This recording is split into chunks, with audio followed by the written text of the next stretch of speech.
Hola, bueno, vamos a resolver el ejercicio 17 del TP4, un ejercicio de estudio completo que involucra una función por tramos, así que es, bueno, probablemente uno de los escenarios más complejos en este contexto.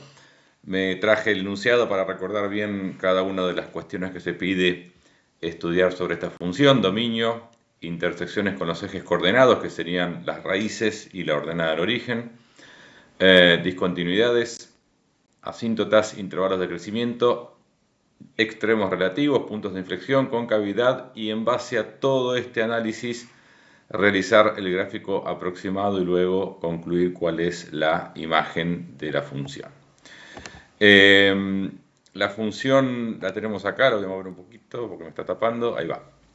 Es una función por tramos, como dije recién, y vamos con la parte inicial, digamos, que no requiere aplicación de derivadas, a lo más sencillo, que sería el estudio del dominio de esta función. Bueno, vemos que los tramos abarcan o barren un rango de valores de x que va del menos infinito hasta el 3 medios pi inclusive, y además cada uno de los tramos está compuesto por funciones que son continuas por definición, porque tenemos una exponencial para el tramo de arriba y una trigonométrica de las elementales para el tramo de abajo, que son funciones continuas y derivables en todos los reales, así que nuestro dominio va a ser, en definitiva, el intervalo que va de menos infinito hasta 3 medios pi incluido. No va a haber ninguna interrupción en esta gráfica, por lo menos en términos de valores de x, ¿no?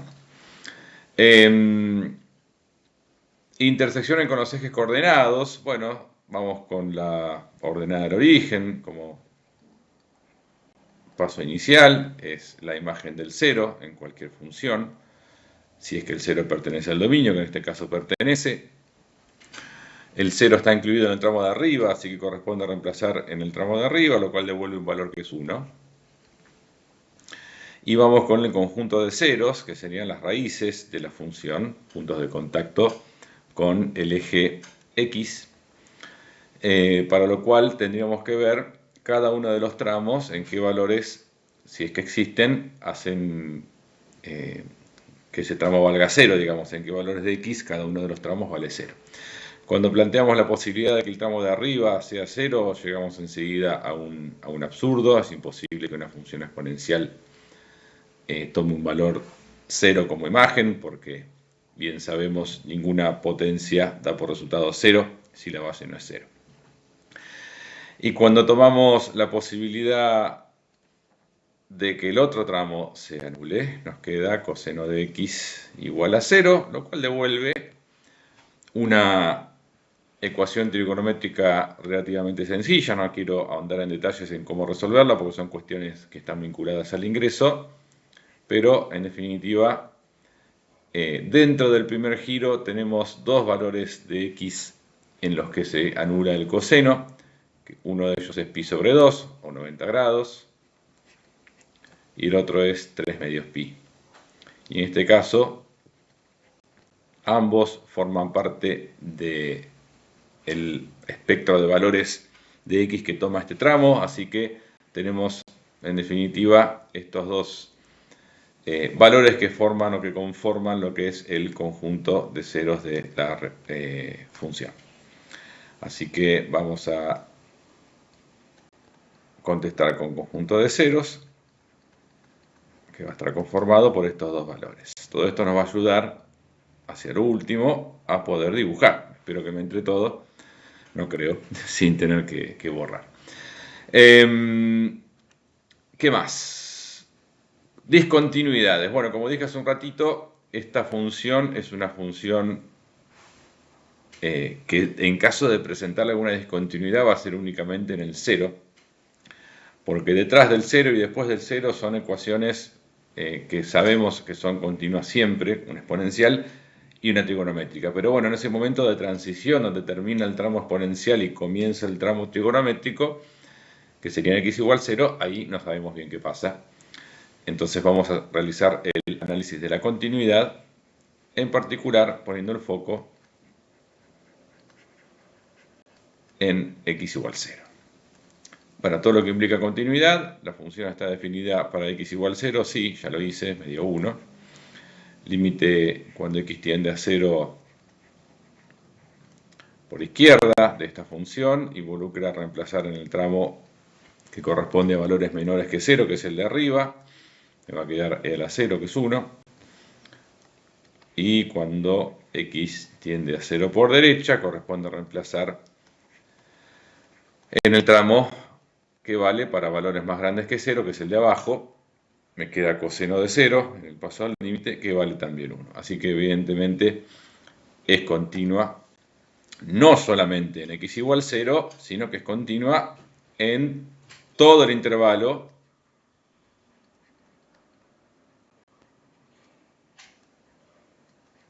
de menos infinito hasta 3 medios pi, abierto seguro, no lo quiero cerrar ahí porque, bueno, si en 3 medios pi la función hay un lateral bajo el cual no está definida, entonces ahí la continuidad va a ser a lo sumo por izquierda, pero no continua a secas. Entonces en este intervalo abierto es continua seguro. ¿Qué más tenemos? Asíntotas. Bueno, estas funciones asíntotas verticales, estos tramos no van a presentar porque no se van a dar las condiciones, digamos, desde el momento que estoy diciendo que la función siempre es continua en todo su dominio, le estoy de alguna manera afirmando que asíntotas verticales no voy a tener. Podría tener alguna horizontal o alguna oblicua solamente a izquierda, porque a derecha la función, cuando x tiende a más infinito, no está definida. La función esta toma valores de x que se truncan en 3 medios pi. Pero para la izquierda no tenemos ningún límite, entonces podemos ver qué pasa cuando x tiende a menos infinito.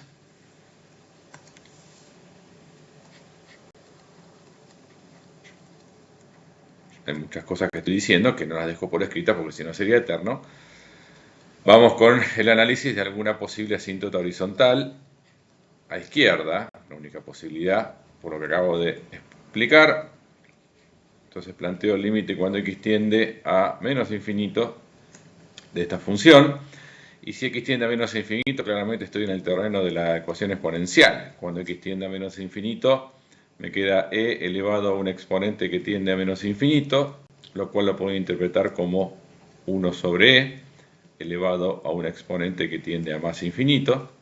Y esto sería 1 sobre e multiplicado por sí mismo una cantidad de veces que tiende a infinito, lo cual claramente va a dar 0, porque 1 sobre e es un número bastante más chico que 1. Por lo tanto tenemos una asíntota a izquierda de ecuación y igual 0.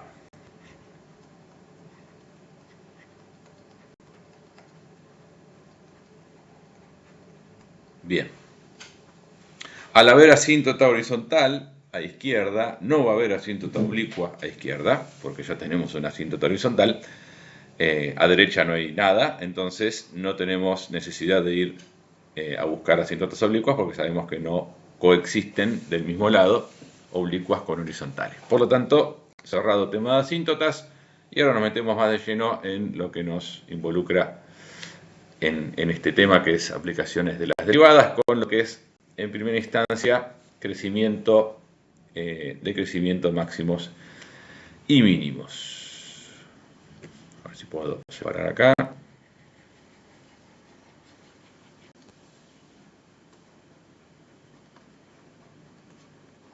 Bueno, vamos a buscar la función derivada, ¿no? Yo analizaría, ahora que encuentre la ecuación de la derivada, lo voy a hacer. Vamos a ver cómo es la derivabilidad en cero. Ya sabemos que es continua, pero vamos a ver si es derivable o no, porque eso lo necesitamos. Función derivada va a ser la misma exponencial para los x menores estrictos a 0. Todavía no sé qué pasa en el 0. Y la derivada del coseno es menos seno de x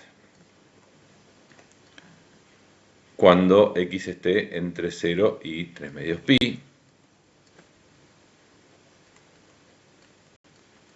También abierto acá porque, bueno, en este caso es más claro el motivo, ¿no? a la derecha de 3 medios pi no tengo función, entonces no puedo tener derivadas si la función no es continua. Analizamos en base a esta función derivada cómo son las derivadas laterales en el cero. Digamos, está claro que para los valores más chicos que 0 la función va a ser derivable, y para los que estén entre 0 y 3 medios pi también, porque estos tramos son uno exponencial y otro trigonométrico y son funciones derivables. El tema es qué pasa en el 0.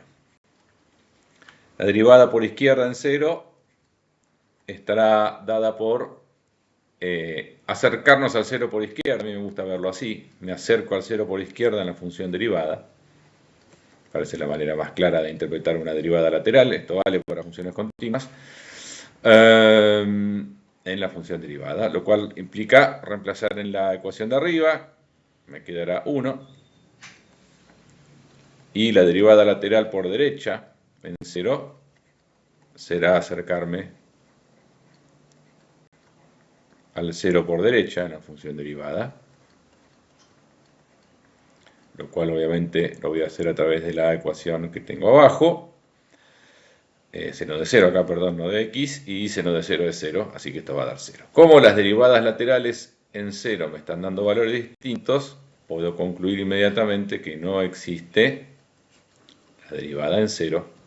O sea, esta función no es derivable en el 0, pero era continua, con lo cual está presentando evidentemente un punto anguloso, porque las derivadas laterales existen, pasa que son distintas. Esto me sirve porque en el análisis del crecimiento una de las primeras cosas que vamos a hacer es ir en búsqueda o en busca de los puntos críticos, y lo que acabo de confirmar en definitiva es que tengo un punto crítico en el 0.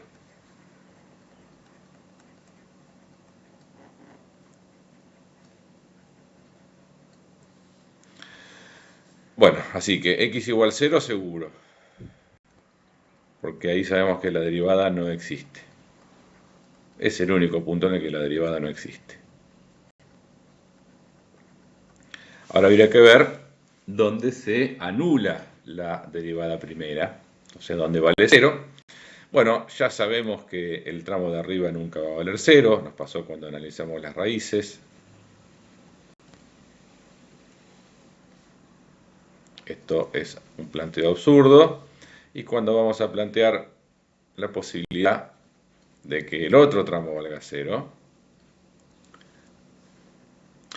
de vuelta obtenemos una ecuación trigonométrica bastante sencillita que arroja dos valores que son x igual 0 dentro del primer giro y x igual pi. Y ambos caen dentro de este tramo bajo el cual está definida esta derivada, que es entre 0 y 3 medios pi. En realidad el 0 no está incluido, pero ya lo había detectado como punto crítico por otra razón, así que este lo voy a descartar. Pero sí me quedo con un aporte de un punto crítico nuevo que sería pi. Así que tenemos dos puntos críticos identificados, 0 y pi. Esto me va a servir para realizar el análisis del crecimiento y del crecimiento. Quiero tratar de hacerlo apretadito para que me entre toda la otra parte en la misma pantalla. Lo que hago ahora es representar gráficamente el dominio de la función. El dominio de la función no son todos los reales, es desde menos infinito hasta el 3 medios pi inclusive. Ahí está mi dominio. Y sobre este dominio marco los puntos críticos que acabamos de encontrar, que fueron pi y 0. Entonces esto me genera tres intervalos de interés al momento de hacer el análisis: de menos infinito a 0, de 0 a pi y de pi a 3 medios pi. El crecimiento de la función en estos intervalos va a ser constante, o sea, siempre va a ser creciente, siempre decreciente, y para determinar eso lo hacemos evaluando. Ya hay cositas que paso un poquito por alto a nivel conceptual, porque estamos en un ejercicio integrador, no de estudio completo. Vamos a evaluar entonces la derivada primera, que es la que nos habla acerca del crecimiento de la función en cada uno de estos tres intervalos. Para este primer intervalo yo me tomaría el menos 1. Es evaluar la derivada en menos 1, sería reemplazar en la ecuación de arriba, me queda e a la menos 1, que es algo positivo, no sé cuánto vale, pero es algo mayor que 0 seguro, porque es una exponencial. Así que la función es creciente en este intervalo. Acá en el medio, entre 0 y pi, me podría tomar pi sobre 2, que está ahí a mitad de camino. Al evaluar la derivada en pi sobre 2, me va a quedar menos el seno de pi sobre 2, lo cual va a dar menos 1. Así que evidentemente decrece en este intervalo central. Y en este último intervalo, entre pi y 3 medios pi, bueno,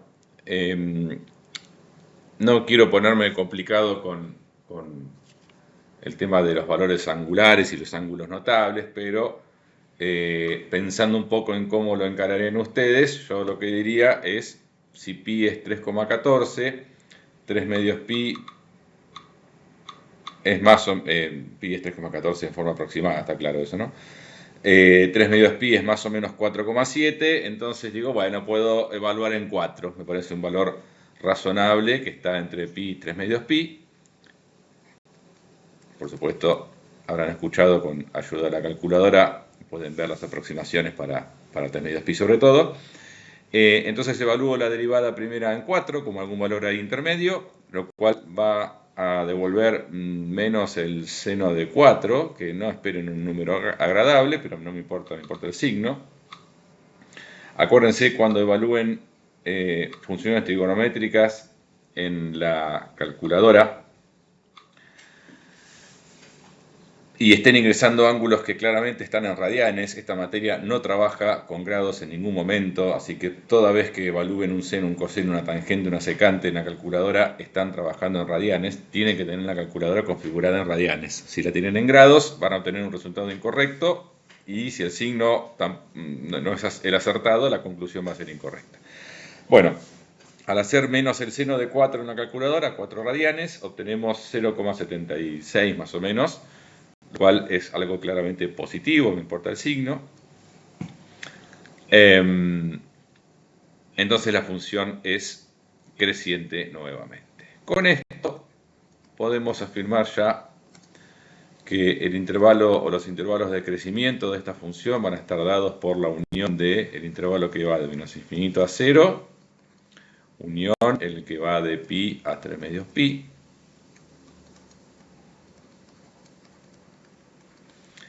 intervalos de decrecimiento, solamente el del medio, el que está entre 0 y pi.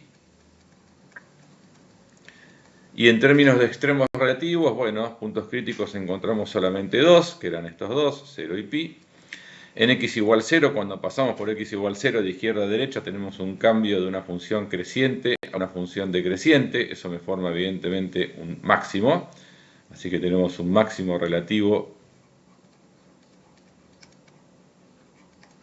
en el punto 0, f de 0. Si lo damos como punto del plano, tiene que estar la abscissa y la ordenada. Y al pasar por x igual pi, que es el otro punto crítico, la función pasa de ser decreciente a creciente, lo cual forma acá un mínimo relativo, que estará en el punto pi f de pi. Y ahí tenemos entonces ya determinado lo que es crecimiento, decrecimiento, máximos y mínimos relativos. Pasamos a la etapa del análisis de la concavidad y los puntos de inflexión. Esto fue crecimiento y extremos. O sea, todo lo que está descrito por la derivada primera, digamos.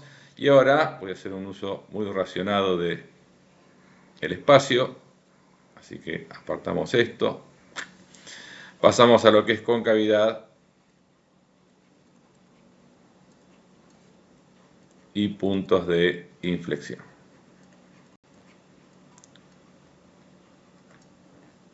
Bueno, esto en general involucra la derivada segunda, así que vamos a calcular la derivada segunda, derivando la derivada primera. E a la x va a seguir siendo e a la x para el mismo rango de valores de x. Y abajo tenemos menos coseno de x para el mismo rango de valores de x.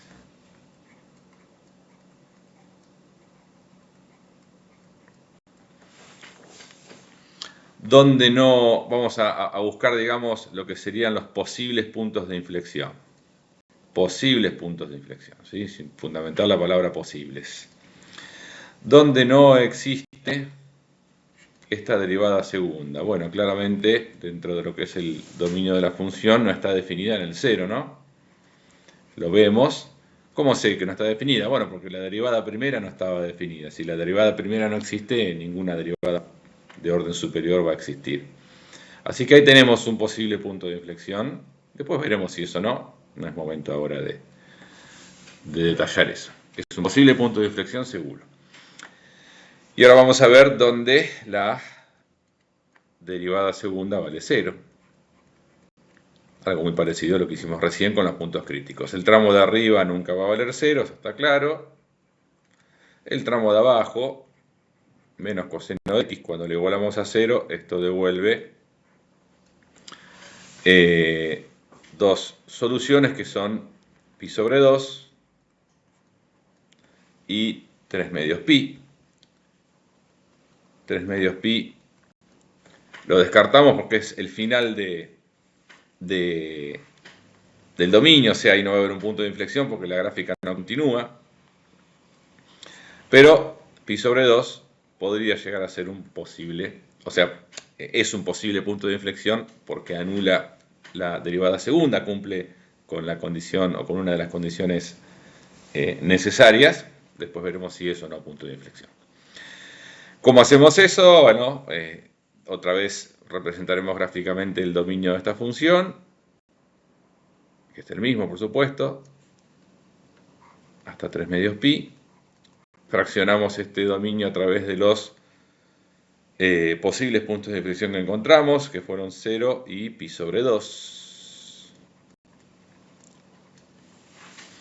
Y bueno, nos aparecen así tres intervalos de análisis, que son de menos infinito a 0, de 0 a pi sobre 2, de pi sobre 2 a 3 medios pi. Y para analizar la concavidad en estos intervalos abiertos, lo cual más adelante nos permitirá ver si hay o no puntos de inflexión, evaluamos en la derivada segunda algún valor de x perteneciente a cada uno de estos intervalos. Bueno, acá tomaremos otra vez el menos 1, ya dijimos esto es algo positivo seguro, así que es cóncavo hacia arriba. Acá entre 0 y pi sobre 2, todos estaremos pensando en pi sobre 4, así que evalúo la derivada segunda en pi sobre 4. Bueno, acá pueden usar la calculadora, pero me va a quedar menos coseno de pi sobre 4. Eso es menos raíz de 2 sobre 2, o sea que es algo negativo. Así que cóncavo hacia abajo. Y entre pi sobre 2 y 3 medios pi tenemos a pi como un número fácil. Evalúo la derivada segunda en pi, eso es menos coseno de pi. Coseno de pi es menos 1, así que me queda menos menos 1, lo cual va a dar 1, es decir, vuelve a ser cóncava hacia arriba. Y ahí tenemos determinados los intervalos de concavidad, que ya van a formar otra parte de la respuesta, que es cóncava hacia arriba en la unión de los intervalos de menos infinito a 0, unión de pi sobre 2 a 3 medios pi, es cóncava hacia abajo en el intervalo central de 0 a pi sobre 2. Puntos de inflexión. Bueno, los posibles puntos de inflexión eran 0 y pi sobre 2. ¿Qué tiene que ocurrir para que se presente un punto de inflexión? Dos cosas. Cambio en la concavidad al pasar por ese punto y que en ese punto exista la recta tangente. Si no hay recta tangente, aunque haya cambio en la concavidad, no es un punto de inflexión. En x igual 0 no tenemos punto de inflexión porque hace un rato concluimos que la derivada primera no estaba definida en el 0 y que en 0 había un punto anguloso. Donde hay un punto anguloso, bien sabemos, no hay recta tangente. Así que a pesar de que hay un cambio en la concavidad cuando pasamos por el 0, no es punto de inflexión. Por eso no lo indico como tal. Cuando pasamos por pi sobre 2, hay nuevamente un cambio en la concavidad. La función pasa de ser cóncava hacia abajo a cóncava hacia arriba. Y pi sobre 2 es un punto en el cual la función es derivable, porque si miramos la derivada primera que la tenemos acá, está perfectamente definida para pi sobre 2, que cae dentro de este intervalo. Así que al ser derivable presenta recta tangente. Entonces tenemos las dos condiciones que definen un punto de inflexión, ¿sí? Tenemos cambio en la concavidad y presencia de recta tangente en x igual pi sobre 2. Eso hay que justificarlo, siempre hay que decir por qué hay o no hay recta tangente. No solamente decirlo, sino justificar por qué. Podemos decir que al pasar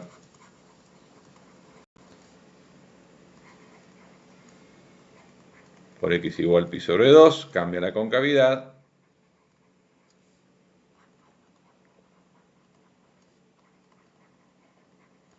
Y en x igual pi sobre 2 existe la recta tangente porque es derivable. Por lo tanto, hay punto de inflexión, y es el único,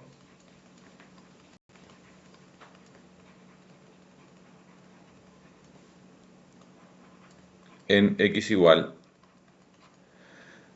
pi sobre 2. O bien, como punto del plano, pi sobre 2 y su respectiva imagen, que se puede calcular o lo dejamos así.